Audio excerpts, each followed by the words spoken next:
In 60 BC, this lump of bronze sank to the bottom of the ocean. When scientists finally X-rayed it, they found a computer with 30 gears, built 2,000 years before the first laptop. But that's not even the craziest one. The ancient Greeks also built a working steam engine, 1,700 years before the Industrial Revolution. And a solar weapon so powerful, MIT tried to recreate it, and it actually worked. 3 inventions that should not exist. Here's the first one. Around 60 BC, a Roman cargo ship sank between Crete and mainland Greece. It carried bronze statues, pottery, jewelry, and one object that didn't belong in any ancient shipwreck. When the first diver went down in 1900, he came back up terrified. He said he'd found a heap of dead naked people on the seafloor. Turns out, marble statues. But buried among them was something nobody could explain. A wooden box the size of a shoebox. Inside, at least 30 interlocking bronze gears. Teeth carved to a precision of 1 millimeter. Gears mounted on gears. A technique called epicyclic gearing that engineers assumed didn't exist before the Middle Ages. So what did it do? It tracked the position of the sun, the moon, all 5 planets the Greeks could see: Mercury, Venus, Mars, Jupiter, Saturn. It predicted solar and lunar eclipses. It calculated the dates of the ancient Olympic Games. And it used a 223 tooth gear to model something called the Saros cycle, a pattern of eclipses that repeats every 18 years. This was a mechanical computer, built more than 2,000 years ago, and nothing this complex appeared again in the historical record for another 1,400 years, not until medieval European clockmakers in the 14th century. And here's what really gets historians.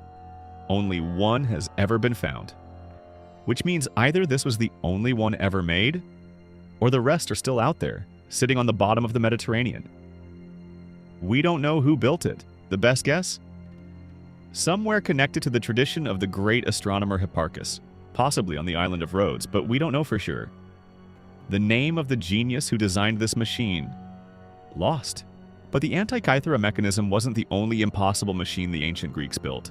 100 years later, one man in Alexandria invented something that could have changed the entire course of human history, and the world just ignored it. Around 60 AD, a century after the Antikythera Mechanism sank, a man named Heron was working in Alexandria, Egypt. He was a mathematician, an engineer, and quietly, inside his workshop, he was building the future. He called it the Aeolipile, named after Aeolus, the Greek god of wind. A hollow sphere mounted on 2 pipes above a boiling cauldron. As steam entered the sphere, it escaped through 2 bent nozzles on opposite sides. The escaping jets made the sphere spin. That's a steam turbine. In the 1st century, 1,700 years before the Industrial Revolution. But Heron didn't stop there. He built automatic temple doors, powered by hidden steam pressure from a fire on the altar. Worshippers would see the doors swing open by themselves. To them, it was a miracle. To us, it's engineering. He built the world's first coin-operated vending machine. Drop a coin in the slot, it lands on a lever, opens a valve, and holy water pours out. The coin slides off, the valve snaps shut. 2,000 years before you bought a Coke from a machine, Heron built the prototype. He even built a programmable robot, a cart powered by a falling weight with ropes wrapped around axles. By adjusting pegs, he could change the cart's path. Pre-programmed movement. So here's the question that haunts historians. The Greeks had steam power. They had automated machines. They had programmable devices. They had everything they needed to start an industrial revolution. In the 1st century, why didn't they? The short answer, economics. Ancient Greece and Rome ran on slave labor. There was no economic pressure to replace human workers with machines. So the most transformative technology in human history was built, demonstrated, written about, and filed away as a novelty. The Aeolipile became a toy, a parlor trick, and humanity waited 17 centuries to reinvent what Heron had already built. A computer no one can explain, a steam engine no one cared about. But the third invention? This one is different, because scientists are still arguing about whether it actually worked. 212 BC, the city of Syracuse on the coast of Sicily. The Roman Republic has sent its navy to crush the city, and defending it is one man, Archimedes. the greatest mathematical mind of the ancient world. According to ancient accounts, Archimedes mounted an array of large bronze mirrors along the city walls. He and his soldiers angled them to focus sunlight onto a single point, the hull of a Roman ship. And the ship caught fire. Ship after ship, burned by concentrated sunlight. Now, was this real? For centuries, the answer was no way.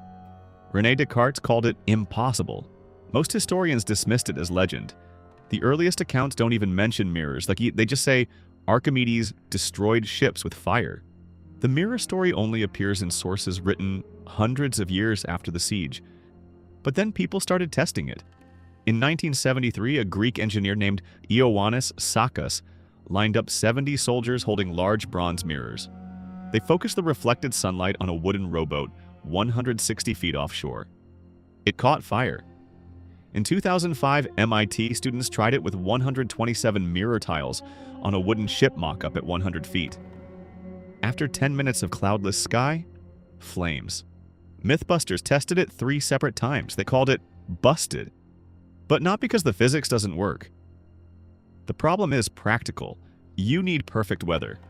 The target has to be stationary. It takes too long. A flaming arrow would be easier. But here's what's interesting. MythBusters concluded the real effect of the mirrors wasn't fire.